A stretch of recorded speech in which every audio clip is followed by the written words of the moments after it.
Retour en plateau avec nos invités, on va parler de science.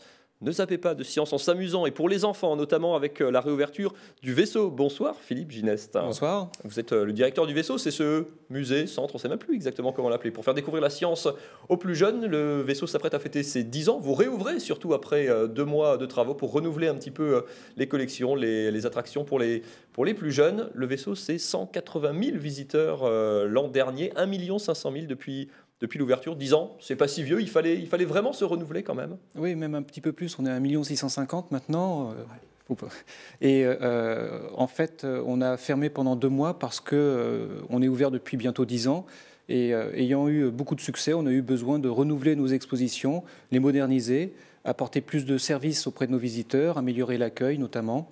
Et pour cela, on a eu cette période de 2 mois, mais ces 2 mois, c'est un aboutissement, puisque en fait, ça fait près de 2 ans qu'on y réfléchit. Alors ce vaisseau, nouvelle formule, a été inauguré hier, il a réouvert au public ce jeudi, mais il y a eu des petits privilégiés qui ont eu l'occasion de le tester. En fait, une fois que les choses étaient installées, il y a eu des petits privilégiés. On va les voir dans un instant. Regardez le reportage qu'ils ont consacré Anna Britz et Camille Wormser. Jusqu'à hier, le vaisseau était en travaux, mais pas pour tout le monde. Officiellement fermé en raison de rénovation, le musée strasbourgeois a exceptionnellement ouvert ses portes à des enfants strasbourgeois pour tester les nouveaux ateliers. Et le moins qu'on puisse dire, c'est que ça plaît. Tu peux connaître des choses que tu n'as pas encore vues et tout. Et il y a plein d'expériences à faire qui pourraient être sympas pour ceux qui ne sont pas encore venus. Il y a plein de nouvelles choses et elles sont rigolotes aussi, alors c'est bien. Il y a des expos, il y a des choses qu'on ne connaît pas et il y a l'ancien vaisseau, quand on venait, on devait tout refaire. Alors que le nouveau, on n'est pas obligé de tout refaire, on peut faire d'autres choses. Au Conseil général aussi, on se félicite du réaménagement après 10 ans d'existence du musée. Je ne peux être que satisfait, content, heureux aujourd'hui quand je vois tout ce qui a été réalisé dans un contexte difficile parce qu'au départ, le projet de développement, d'agrandissement du vaisseau était un projet qui nous tenait à cœur, qui n'a pas pu se faire pour des questions financières.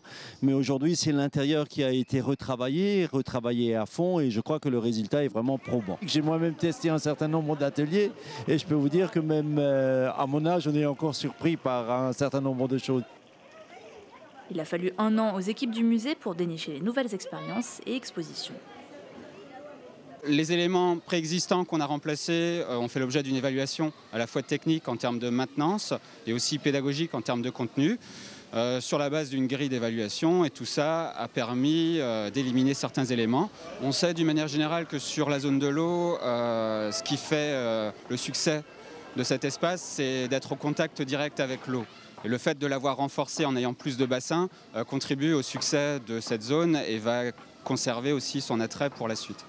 Une exposition sur le corps humain, les mathématiques et les incontournables expériences sur l'eau ou l'air.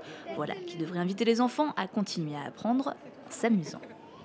Et il y a encore une autre nouveauté qui ouvre celle-là la semaine prochaine, c'est l'espace maths. On va découvrir ça en images. Le principe, le postulat de base, Philippe Gineste, c'est quoi? C'est toujours le même, on n'est pas passif au vaisseau, il faut toucher, il faut manipuler, on est toujours en mouvement en fait. Oui, effectivement. Alors, en fait, c'est une thématique qui peut être un petit peu rébarbative, les mathématiques, mais en fait, c'est une mathématique où il y a beaucoup de jeux à développer, beaucoup de casse-tête. Parfois, on trouve sans s'en rendre compte. Parfois, c'est par la réflexion qu'on arrive à trouver. Et on s'est intéressé à cette exposition puisqu'elle est extrêmement coéducative. Les parents, les enfants peuvent ensemble essayer de trouver la solution. Et souvent, ce sont les enfants qui montrent aux parents comment il faut faire. Mais ça, c'est une autre histoire. Alors justement, les parents, ils trouvent aussi leur compte dans le vaisseau ou c'est vraiment réservé aux enfants? Non, ils trouvent vraiment leur compte parce qu'en fait, il y a différents degrés de lecture. Là, dans le reportage, par exemple, on a vu la fontaine à balles.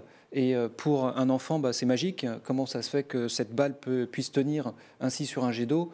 Et pour des parents, finalement, derrière, il y a quand même toute une partie sur la thermodynamique des fluides. Et c'est beaucoup plus...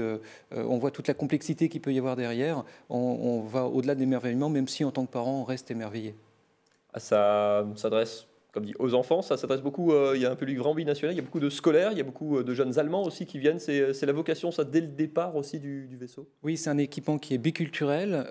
Tout est accessible en allemand. Toutes les personnes qui au vaisseau travaillent avec la présence des publics parlent allemand. Tout ça, c'est vraiment un confort d'accueil pour nos publics.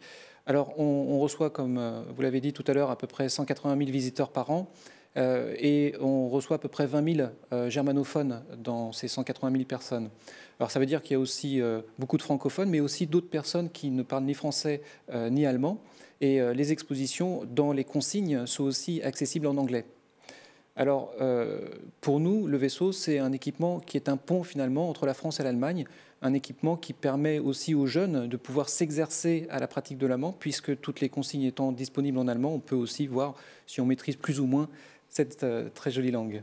Ça fait une chose en plus à apprendre. Merci beaucoup Philippe Gineste. Le vaisseau est donc réouvert après travaux et puis on aura l'occasion d'en reparler parce qu'il y aura les 10 ans aussi qui se préparent. Ça sera en février de l'année prochaine. On va parler cuisine dans quelques instants après une page de publicité. À tout de suite.